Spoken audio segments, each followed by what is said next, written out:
Greetings.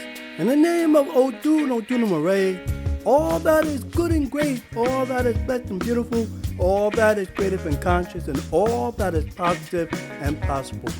May the warm sun rays greet you each and every morning, and may your day always be full of joy. Hotep, I am McGee Soto by your band Coley, your host to Mind Thoughts from a Curious Mind, a bi-monthly podcast series exploring and examining social phenomena then and now. Now, in this episode of Mind Vibes, I want to deal with the 70s, and I will be doing the music of the 70s in my Artist to Artist Let's Talk podcast. But I want to deal with this particular piece because it was something that stuck out to me. And I call it Disco Demolition, Exploring White Animosity Towards Melanin Cultural Creative Expression. But before we go there, hit that like button, share, subscribe, leave a comment. Now let us explore this Disco Demolition, Exploring White Animosity Towards Melanin Cultural Creative Expression. Quote unquote, no. See, you got to understand, stepping is not just a dance, it's a culture, it's the way we live, it's what we eat, drink, and breathe, think and breathe. You understand me? See, you are out there on that dance floor and you with your partner and all y'all holding hands, y'all swinging and swaying and y'all turning them and twisting them and dipping them. And it's such an exciting feeling. You get it? You know what I mean? R. Kelly, from his song, Stepping in the Name of Love. Now, this piece that I am dealing with today is centered around the disco era and its underlying paranoia of white America and indeed a Caucasoid phenomena with regards to the relationship to melanin people or motifs, or their motifs, to really say, paradigms and or practices that are related to and with melanin cultures. Also, I will try to examine the underlying taboos or phenomena of the society that continues to cause grievance and to some extent their animosity to quote-unquote 3 taboos. I have chosen the disco era because of an incident that I came across that was entitled Disco Demolition, the so-called demise of disco, and questions why was there so much discontent and energy being placed in, quote-unquote, destroying this creative expressive phenomena. But first, I will attempt to lay the groundworks and define from my perspective what the disco era was. Now, to me, at least disco was an expression and an extension of melanin cultural expression in the form of rhythm, style, colors, and bravado. Though the art of through the art of dance and music. The disco scene in and of itself had to it an element of power.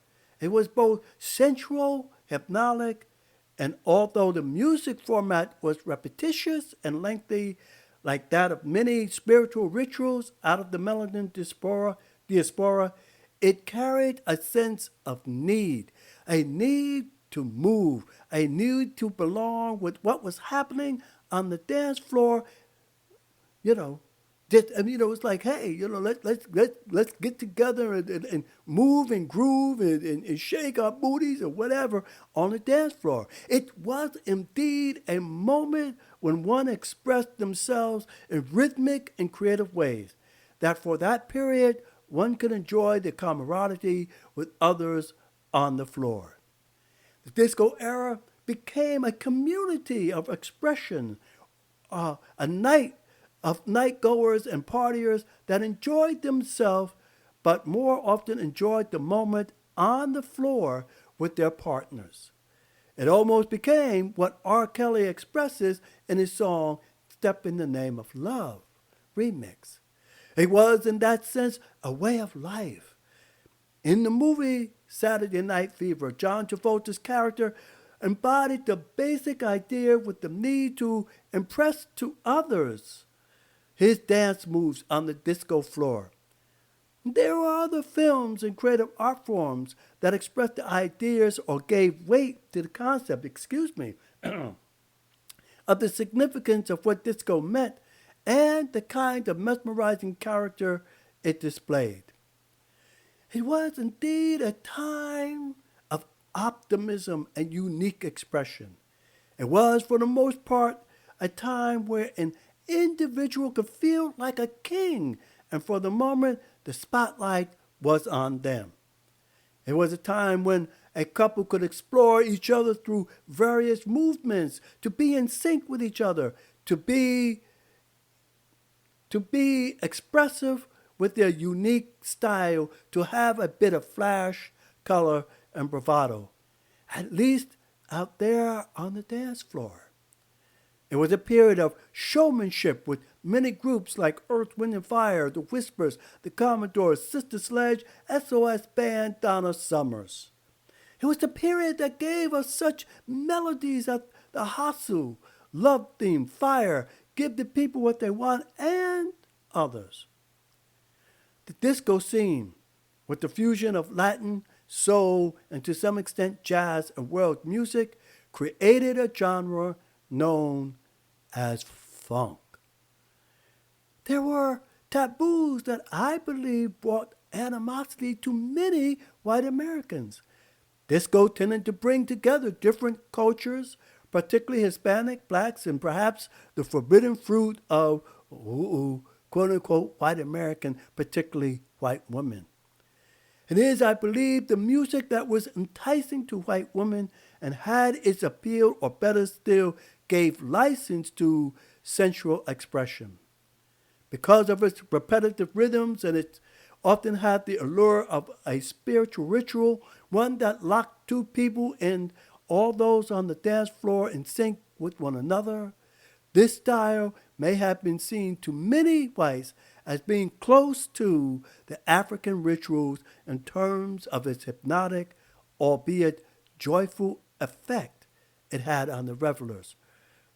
Third, I believe, it became in some ways a loss of innocence, at least to many in the mainstream communities, in terms of the effect it was having on the minds of the youth. Because disco was seen as not only quote-unquote ghetto thing, but quote-unquote as a gay thing as well. This indeed was a corruption of quote-unquote white morality. It was a taboo that crossed the line, and one that needed to be stopped at all cost. But paradoxically, the disco scene was in and of itself, ironically, a social event that created a community, even if it was on the dance floor and for a few hours over a span of a 3-day weekend. It was, in effect, one of the only times that people got together in a harmonious way. Granted, there have been other social movements that did the same, but disco brought people together in a dance-like communion. Not that it did not have its negatives, but for the most part, all who joined in the ritualistic camaraderie, at least on the dance floor, were seen as one community, and that for the span of 3 to 4 hours, it was a party of cultures. Because of disco's melanin influence and being seen as ghetto and a gay expression, I believe it became the target of those in many white communities, particularly with the older whites, and to the beer-drinking rock and rollers. Which was funny because in the 1950s, the rock and rolls were seen as being devil music and too enticing to their lily white women. The rock and roll whose music did not dictate a need or a sense of community, nor did rock and roll emphasize a partnership. In other words, it did not require two people dancing in sync with one another.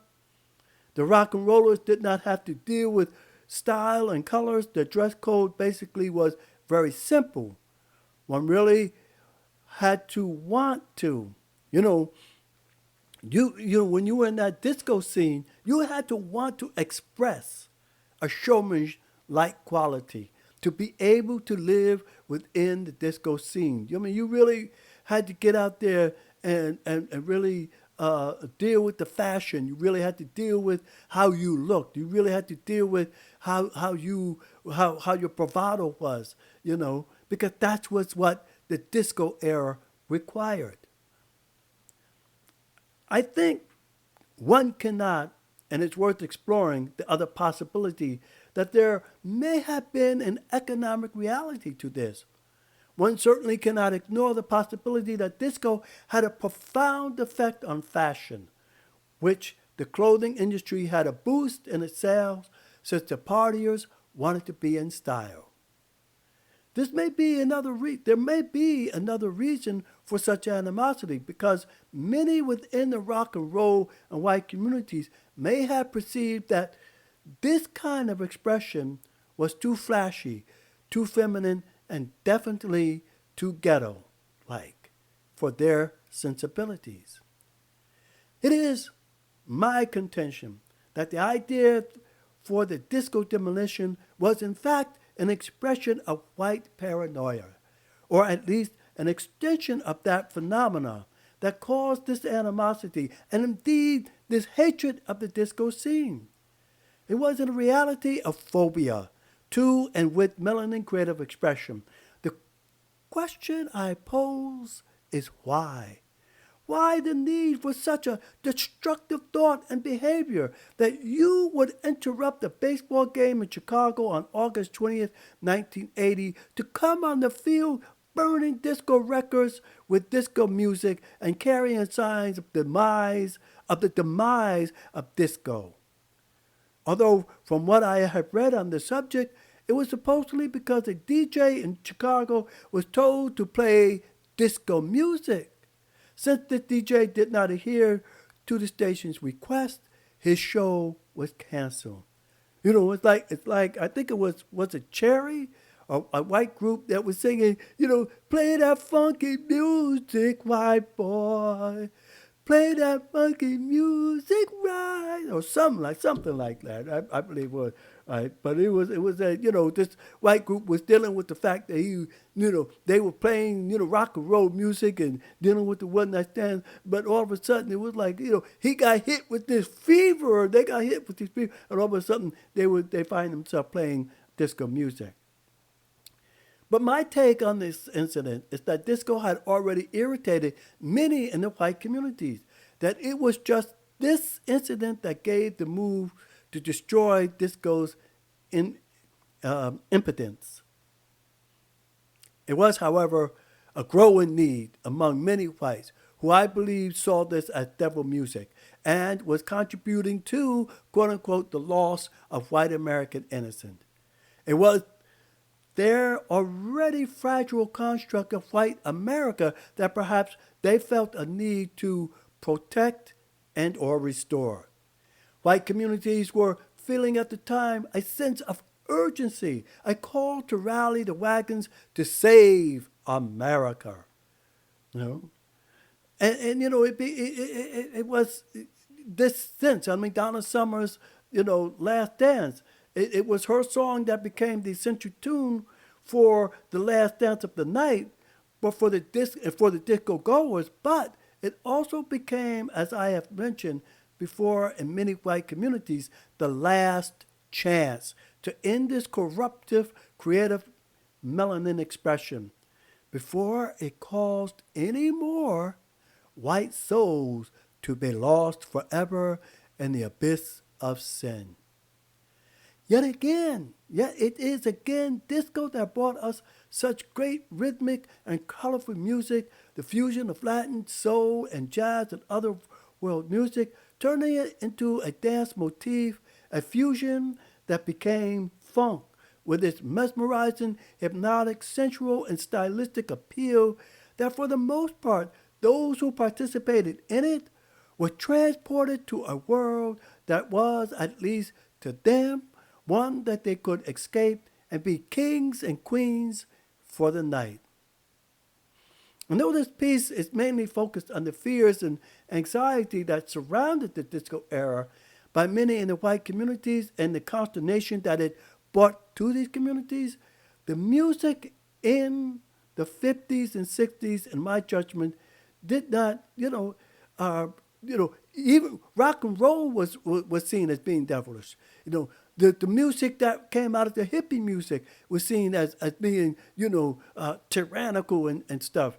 But none of them caused such consternation, at least to me, to one segment of the American population than did the disco era.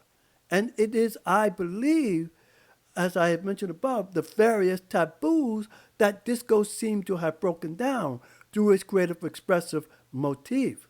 You're talking about sexuality, and again, you have to remember the 70s was at the top of the 70s, you start having the sexual liberation movement because women had got the right to choose what they can do to their bodies, and they also had gotten the right to deal with the kind of birth control pills that allowed them to be sexually expressive.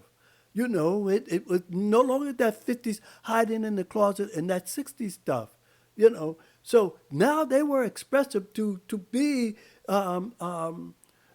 expressive with their bodies, with their dance and disco music, the funk music, allowed them to do that. Throughout history, art has been plagued with the anxiety and fear of many. It is this anxiety that has and still does bring more scrutiny to the creative motif than any other endeavors of society, because art, for the most part, becomes part and parcel to the voice and visions of many on the quote-unquote fringe of society. It is particularly with music that generates sometimes the venomous hostility. It is the music of the 50s and 60s, like I said, like disco, allowed the youth to express themselves through dance, various rhythmic movements that to many in their white communities and some African American communities, but mainly white communities, and particularly the elders in those communities, this style, this music was seen as sinners' music, fear and hatred as what was expressed in the disco era. Again, so let me kind of paraphrase that. Art has always been that which allowed the voice and the visions of the people. And it was the 50s rock and rollers and doo-wop. It was the 60s, acid rock and folk rock that expressed their either discontentment with the society or their creativity. It was the disco era that began to express through its music, through its clothing, the kind of sensuality, the kind of sexuality that for women it just allowed them to do the kind of, again, this kind of showmanship, this dressing in these kind of colorful dresses and these kind of tight pants and stuff, and these those kind of tight shorts and stuff, to show their bodies, to express themselves. And it was the disco era that allowed that to happen, that gave them permission to do it. It is for this reason that I contend that the hostility toward disco by many in the mainstream American, except of course for the media, fashion industries, but for the most part, the taboos that America once guarded as proper behavior no longer became the norm. Instead, it became more fashionable to be a part of a communion, a free creative expression, the need to belong with a group consciousness, to feel that your unique expression pushing you, if but only a brief moment, to individual stardom within the group collective. So fashion industries was like, they were just making money off of this. And the DJs in the music industry was just like popping out these records. They were making money off of this. So sensuality and sexuality was selling, particularly in the disco era. You know, now, when you get to see these individuals being their own kings and queens, particularly on Soul Train with the Soul Train line and things. Excuse me. Because of the nature of its musical style, funk and R&B, Latins and soul fusion, etc., the disco scene became one that embodied a commingling of different people of various sexual orientations, cultural affiliations, and the blending or mixing of colors and gender-wise. The music itself became a beacon of a collective ideals that would permeate the dance halls and other activities, creating within that span of time, once again, a community. Now, like in all the pieces that I have done, this piece does not exonerate the disco era from its negativities. It often created unforeseen consequences such as many unwanted pregnancies, sexual transmitted diseases. It was not always rosy between groups of people who gathered at various venues. It certainly did not always create a sensitivity or a common sense of humanity among straight and the gay communities, nor was it always fashionable to the races to commingle. Yet, even with its many and varying flaws, the era was still, in my judgment, seen as exciting, hopeful, spirited, and uplifting time. It indeed was a time that, at least for brief moments, demonstrated what creative motifs can do and how music can be a generator of a common expression that allows all people to participate in. So again, it had its flaws, and you did have, again, like in any other era, in any other genre, with the hippie movement and the bohemian movement, you had your rapes, you had your murders, you had your robberies, you had the kind of elements that human beings do, right? And you had your transmitted sexual diseases, you had your, one-night stands, you had certain things that happen when human beings get together. So we're dealing with what human beings do to each other at times. They could either be negative or they could be positive. It is just who we are as human beings. So, I don't want people, in all of my commentaries, to, particularly when I did the Woodstock, you're exonerating them. No. It's just human beings are human beings. And that's always going to be. It was in the 18th century, it was in the 19th century, it's in the 20th century, it's in the 21st century. So let's not get into on this no, it's just what we are as human beings, So again, I want to say Madasi P for all of you listening, and until next time, may we all strive to bend the arc of justice towards humanity and believe that peace and love can be achieved. Madasi P.